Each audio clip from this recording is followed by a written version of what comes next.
ఓం మహాగణాధిపతయే నమః. ఓం గురుభ్యో నమః. ఓం శ్రీమాత్రే నమః. పరమేశ్వర స్వరూపమైనటువంటి జ్యోతిష, వాస్తు మరి ఇతర అనేకమైనటువంటి శాస్త్రములను మనకు అందించినటువంటి మహర్షులకి నమస్కారం. హయగ్రీవ హయగ్రీవ హయగ్రీవేతియో వదేత్ తస్య నిస్సరతే వాణి జహ్నుకన్యా ప్రవాహవత్. అరుణాం కరుణాతరంగితాక్షీం ధృతపాశాంకుశపుష్పబాణచాపాం అనిమాదిభిరావృతాం మయూకైః అహమిత్యేవ విభావయే భవానీం. శ్రీమాత్రే నమః. ప్రేక్షకులకి ఆ లలితాంబిక అమ్మవారి యొక్క అనుగ్రహం పరిపూర్ణంగా కలగాలని మనస్ఫూర్తిగా కోరుకుంటూ మనం ఈరోజు చెప్పుకోబోయేటువంటి విషయం ఏమిటి అంటే, చాలామంది బయట నన్ను అడుగుతున్నటువంటి విషయము, కొంత ప్రచారంలోకి వస్తున్న విషయం ఏమిటంటే, శుక్రుడు వక్రగతి జరగబోతుంది. అది ఎప్పటి నుంచి? మార్చి 2వ తేదీ నుంచి ఏప్రిల్ 13వ తేదీ మధ్యలో వక్రిస్తున్నాడు శుక్రుడు, కాబట్టి ఏదో జరిగిపోతుంది అనేటువంటి ప్రచారాలు వస్తున్నాయి. దీన్ని చాలామంది నన్ను అడగడం జరిగింది. ఏమండి, మరి శుక్రుడు వక్రగతి జరిగితే మా రాశి వారికి ఎలా ఉంటుంది? దీనివల్ల ఏమైనా విపత్తులు ఉన్నాయా? దీనివల్ల ఏదైనా ఇబ్బంది కలుగుతుందా అనేటువంటిది దీని గురించి నేను మీకు వివరిస్తాను. అయితే ఈ శుక్రుడు ఉచ్చ స్థానంలో ఉన్నటువంటి శుక్రుడు వక్రిస్తున్నాడు కాబట్టి ఈ యొక్క విషయాలపై ప్రతి లగ్నం తెలియని వారికి రాశి నుంచి ఎటువంటి ఫలితాలు జరగనున్నాయి, మరియు అదేవిధంగా ఏ రాశివారు ఎటువంటి జాగ్రత్తలు తీసుకోవాలి, ఏ పరిహార మార్గం చేసుకుంటే ఇబ్బంది కలగకుండా ఉంటుంది అనేటువంటి విషయాలు ఇప్పుడు మనం తెలుసుకుందాం. సింహలగ్నము, సింహరాశి. సింహం వారికి కనుక చూసుకున్నట్లయితే మీకు కలిగేటువంటి శుభ ఫలితములు ఏమిటి చూసుకున్నట్లయితే, ప్రధానంగా ఇక్కడ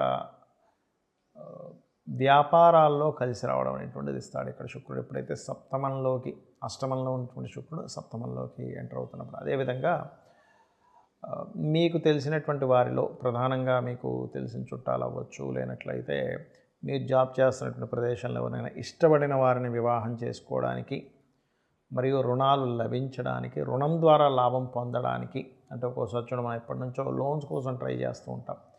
ఈ లోన్స్ కోసం ట్రయల్స్ వేసేటప్పుడు ఈ లోన్స్ కోసం చేసేటువంటి ప్రయత్నాలు, ఇటువంటి విషయాల్లో లబ్ధి అనేటువంటిది కలుగుతుంది. అలాగే కమిషన్ తీసుకుంటుంటారు కొంతమంది, అంటే లోన్ ఇప్పించి కమిషన్ తీసుకుంటూ ఉంటారు. కొన్ని బ్యాంక్స్లో కొంతమంది మీడియేటర్స్గా ఉంటారు. అటువంటి వారికి, సింహలగ్నం వారికి లోన్ ద్వారా ధనప్రాప్తి, అంటే మీరేదో లోన్ ఇవ్వడం అని కాదు, మీరు లోన్ సంబంధించిన విషయంలో మీడియేటింగ్ ద్వారా ఉండడం వల్ల ధనప్రాప్తి అనేటువంటిది కలుగుతూ ఉంటుంది. అయితే ఈ శుక్రగ్రహం ఎప్పుడైతే మీకు అష్టమ స్థానంలో ఉండే రాహు నుంచి బుధుడి నుంచి వెనక్కి వస్తున్నాడో, ఇక్కడ మీరు ప్రధానంగా ఏంటంటే ఈ షేర్ మార్కెటింగ్ రిలేటెడ్ సంబంధించిన విషయాల్లో చాలా జాగ్రత్తగా ఉంటూ ఉండాలి. మరియు అదేవిధంగా మరొక విషయం, ఇన్వెస్ట్మెంట్స్ చేసేటువంటి విషయాల్లోని, విదేశాలకు వెళ్ళాలని ప్రయత్నం చేసేటువంటి విషయాల్లోని, సంతాన సంబంధించిన, రాజకీయ సంబంధించిన విషయాల్లోని, ముఖ్యంగా సినిమా ఫీల్డ్, ఎందుకంటే ఈ శుక్రుడు నీచ స్థానంలోకి వెళ్తున్నాడు సప్తమంలోకి. సప్తమం కూడా ఒక రకమైనటువంటి బిజినెస్సే. సినిమా రిలేటెడ్ బిజినెస్లో ఉండేటువంటి వారు, సింహలగ్నం వారు కాస్త జాగ్రత్తగా ఉండాలి. మరి మీరు చేయవలసినటువంటి దేవతా ఆరాధన ఏమిటి? మీకు దగ్గరలో ఆలయంలో మీరు పాలని కానీ లేదా పసుపుని కానీ దేవతా సంబంధించిన వాటికి వాడుకోవడానికి ఇవ్వండి. ఏదైనా ఆలయంలో అన్నదానము, లేదా అక్కడికి వెళ్ళి ఏదైనా సర్వీసెస్ చేయడము, కొన్ని ఆలయాలు కడగడం లాంటి సర్వీసెస్ కూడా చేస్తుంటారు. అటువంటివి, లేదా గోవులకి వెళ్ళి అక్కడ వాటిని శుభ్రపరచడం, గోవుల్ని చక్కగా వాటికి సేవ చేయడం లాంటివి చేయండి. వాటి ద్వారా ఇబ్బంది అనేటువంటి తగ్గుతుంది. అదేవిధంగా సంతానం కోసం ఎవరైనా ఇబ్బంది పడుతున్నటువంటి వారు ప్రధానంగా ఈ శుక్ర వక్రగతి సమయంలో ఓం దిగంబర దిగంబర శ్రీ పాదవల్లభ దిగంబర అనేటువంటి నామాన్ని ఎక్కువగా చేస్తూ ఉండండి. సోమవారాలు ఎటువంటి ఇన్వెస్ట్మెంట్స్ చేయకండి ప్రధానంగా. అదేవిధంగా మీరు దక్షిణామూర్తి స్తోత్ర పఠనం చేయడం కూడా చాలా చక్కటి ఫలితాలను ఇస్తుంది. శుక్ర వక్రగతి వల్ల మరి జాతకం తెలియదండి నాకు, నేనేం చేసుకోవాలని అడుగుతూ ఉంటారు చాలామంది. దీనికి ప్రధానంగా శుక్రుడు ధనానికి, వివాహానికి, వాహనాలకి, గృహాలకి, లగ్జరీ ఐటమ్స్కి, ఇటువంటి వాటికి కారకుడు ధనానికి. దీనివల్ల ఏమిటంటే, ఎవరైనా సరే ఈ యొక్క అంశంలో శుక్ర వక్రగతి వల్ల వీటికి సంబంధించినటువంటి విషయంలో మీ జాతకం తెలిసినా తెలియకపోయినా, మీ నక్షత్రం ఏదైనా కానీ వక్రించినంత కాలము కూడా, అంటే మార్చి 2వ తేదీ నుంచి ఏప్రిల్ 13వ తేదీ వరకు ఈ యొక్క విషయాల పట్ల కాస్త జాగ్రత్తగా ఉండండి. ఒకటి. ఇక రెండవ విషయం ఏంటంటే దీనివల్ల దేశకాల పరిస్థితుల్లో ఏదైనా మార్పులు వస్తాయా? శుక్రుడు ప్రధానంగా ధనానికి కారకుడు కాబట్టి ఇక్కడ ఏంటంటే ఈ ధనానికి కారకుడు ఈ కుంభరాశిలోకి వక్రించి చూడడం వల్ల కొన్ని విషయాల్లో ఎలా ఉంటుందంటే కొన్ని దేశాలకు ఆర్థిక మాంద్యం రావడం, అదేవిధంగా ఫైనాన్షియల్ రిలేటెడ్ సంబంధించిన విషయంలో ఇక్కడ ప్రధానంగా ఏంటంటే మీకు ఎప్పుడైతే ఏప్రిల్ నుంచి ఈ 4 గ్రహాలు 5 గ్రహాలు పంచగ్రహ కూటమి ఈ గ్రహ కూటములు ఉన్నాయి. ఈ గ్రహ కూటమి నుంచి బయటకు వస్తున్నటువంటి శుక్రుడు కాబట్టి ప్రధానంగా కొన్ని పార్టీల్లో ఎవరైనా కూటమిగా ఉన్నటువంటి దాంట్లో నుంచి లేడీస్ ఉంటారు కొంతమంది సభ్యులు, అందులో వాళ్ళు కొంచెం బయటికి రావడం కానివ్వండి. అదేవిధంగా మరొక విషయం ఏంటంటే షేర్ మార్కెటింగ్ రిలేటెడ్ సంబంధించినటువంటి విషయంలో బుధుడు షేర్ మార్కెట్కి కారకుడు. ఈ షేర్ మార్కెట్కి కారకుడైనటువంటి బుధుడు కూడా మనకి మీన రాశిలో ఉంటాడు. ఆ మీన రాశిలో బుధుడికి ఎవరక్కడ మీకు సపోర్ట్ని ఇస్తారు అంటే శుక్రుడే సపోర్ట్ని ఇస్తాడు చెప్పాలంటే, ఎందుకంటే నీచభంగ రాజయోగాన్ని ఇచ్చేటువంటి గ్రహం శుక్రుడు.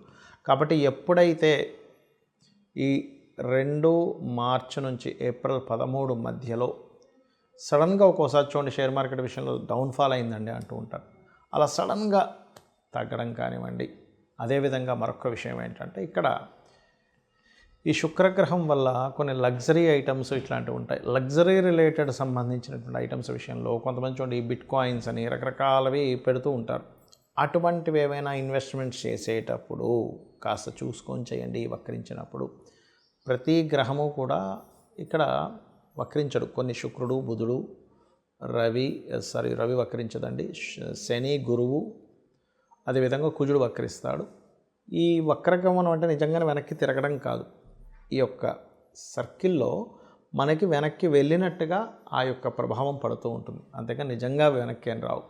రాహుకేతులు సహజంగానే వక్రించుంటాయి. అయితే ఈ వక్రగతిలో గ్రహాలు ఉన్నప్పుడు ప్రత్యేకంగా మీరు అమ్మవారి యొక్క నామం, ముఖ్యంగా లక్ష్మీదేవి యొక్క అష్టోత్తరము, లక్ష్మీ స్తోత్రాలు, దేవి యొక్క ఇవి చేస్తూ ఉన్నట్లయితే అన్ని విధాలా మీకు బాగుండడం జరుగుతుంది. అయితే ఇక్కడ ఈ శుక్రవక్రగతి వల్ల చేయవలసినటువంటి దానాది ప్రక్రియలు కానివ్వండి, గోసేవ కానీ ఏం చేసుకుంటే బాగుంటుంది అని చెప్పి చూసుకున్నట్లయితే ప్రధానంగా ఇక్కడ మీరు ఈ సమయాల్లో శివార్చన చేసుకునేటువంటి వారు తీపి పదార్థంతో లేదా తేనెతో శివునికి అభిషేకం చేస్తే కూడా దీని యొక్క ప్రభావం పడదు. రెండవది, గోవులకి చపాతీలు 3 చపాతీలు తీసుకొని దాని మీద తేనె పూసి చక్కగా మీరు తినిపించినట్లయితే, అలా తినిపిస్తూ కూడా లలితా సహస్రనామాల్లో ఓం కామేశబద్ధం మన లలితా సహస్రనామాల్లో ఓం సంపత్కరీ సమారూఢ సింధుర వ్రజసేవితాయై నమః అనే నామస్మరణ చేయడం చాలా ముఖ్యమైనటువంటి అంశం. అదేవిధంగా మరొక విషయం ఏంటంటే ఇక్కడ ఈ యొక్క శుక్రగ్రహ సంబంధించినటువంటి విషయం ఏదైతే ఉందో ఈ కాంబినేషన్లో పర్టికులర్గా మరికొంతమందికి శుక్రగ్రహ ప్రభావం వల్ల వాహన సంబంధించింది కూడా కొంచెం జాగ్రత్తగా ఉండాలి. వాహనాలు కొనుగోలు చేసేటప్పుడు, గృహాలు కొనుగోలు చేసేటప్పుడు అని చెప్పాను కదా. ఎప్పుడైనా సరే ఇలా వక్రించినప్పుడు మీ జన్మజాతకంలో కనుక వాహన సంబంధించిన కొనుగోలు చేసేటువంటి గ్రహాలపైన ఏదైనా పాపగ్రహ సంచారాలు జరుగుతున్నా, లేదా మీకు నడుస్తున్నటువంటి మహాదశల్లో అంటే 3వ స్థానాధిపతి లేదా 11వ స్థానాధిపతి, 9వ స్థానాధిపతి ఫలితాలు వస్తున్నప్పుడు కూడా వాహన సంబంధించినవి కొనుగోలు చేయడము, అదేవిధంగా శుక్రుడు పాడై ఉండి కొంతమంది జాతకాల శుక్ర మహర్దశ నడుస్తున్నప్పుడు కూడా ఈ వక్రించినప్పుడు కొంత జాగ్రత్త పడాలి. ఇవన్నీ ఒక ఎత్తు అయితే ఇక్కడ మీరు లలితాంబిక అమ్మవారి యొక్క అనుగ్రహాన్ని మీరు పొంది అంటే నిత్యము లలితా సహస్రనామాలు చేసుకుంటూ గోసేవ గనక చేస్తూ ఉన్నట్లయితే లేదా లక్ష్మీ అష్టోత్తరాలు చదువుకుంటున్నట్లయితే శుక్రగ్రహ వక్రగతి అనేటువంటిది మీకు ఎక్కడా కూడా నెగిటివ్గా పడదు, పాజిటివ్గా ఉంటుంది. శ్రీమాత్రే నమః.